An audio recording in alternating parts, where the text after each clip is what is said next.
एक अब ये 25 आयत नंबर है 125 125 जी 125 जी वअम्मा लजीना फी कुलूबिहिम मरदुन फज़ादहुम रिजसन रिज्स गलीजी पलीद जिसे बोलते हैं इला रिजसिहिम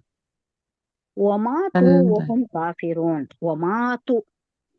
क्या बोल रहा है अल्लाह यहाँ मरे मरे वमातु और वो मरे वो हम काफिर कुफ्र पर ही मरती है ये इन लोगों की मजम्मत कर रहा है अल्लाह वो अम्मा और जो अल्लाजीना वो लोग जो फी कुलूबिहिम उनके दिल में मरजुन कोई मर्ज है कौन सा बीमारी है निफाक का मर्ज है कुफ्र का मर्ज है शिर्क का मर्ज है ये बीमारी जो है उसे जो भी आयत नाजिल अब उसे पिछले इससे कनेक्ट कीजिएगा फजादतहुम उसने ज्यादा कर दी ज्यादा उनकी करते हैं उनकी गंदगी ज्यादा कर दी उनका मर्ज ज्यादा कर दिया यानी निफाक की बीमारी थी कुफ्र की बीमारी थी आयत नाजिल हुई तो मुसलमानों के मजाक ईमान में पड़ाते इजाफा हुआ मुसलमानों के मजाक ईमान में उड़ाते इजाफा हुआ और इनकी बीमारी में इजाफा हुआ इनकी बीमारी क्या थी कुफ्र की थी शिर्क की थी मुनाफिकत की थी इसमें इजाफा हुआ इला रिजसिहिम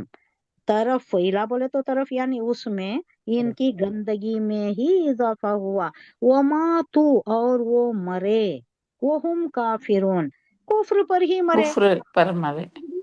इनको कुछ भी फायदा नहीं हुआ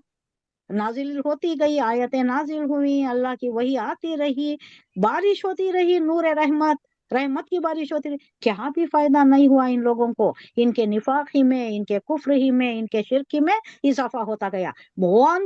दी कॉन्टेक्स्ट ऑन दी कॉन्ट्रास्ट मोमिनों के वास्ते क्या हुआ उनके ईमान में इजाफा हुआ खुशी उनका होगी ईमान मुतमईन हो गया खुश हो गए वो शादा फरहा हो गए वो तो ये बताया जा रहा है ये जो तुम एतराज कर रहे हो ये जो बौछार कर रहे हो तुम्हारे लान तान की ये तो तुम्हारा कुफ्र बढ़ रहा है निफाक बढ़ रहा है रिज्स पलीदी बढ़ रही है गंदगी बढ़ रही है तुम्हारे दिलों में और कुछ भी इजाफा तुम्हारे वास्ते नहीं हो तुम्हारे वास्ते कोई फायदा नहीं हो रहा वही से